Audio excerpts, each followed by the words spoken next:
the part that has the lace, like the wider section of lace in the front, do you see? That should be along your hairline. And then obviously you're gonna trim, I trimmed some of that off before I'm getting it glued on my head.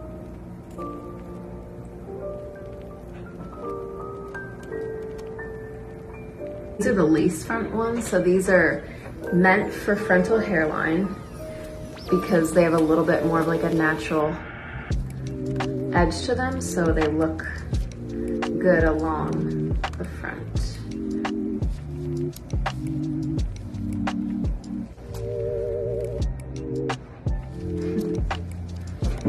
All right, I did the other side off camera because it's a pain to try to look in here. Blow dry.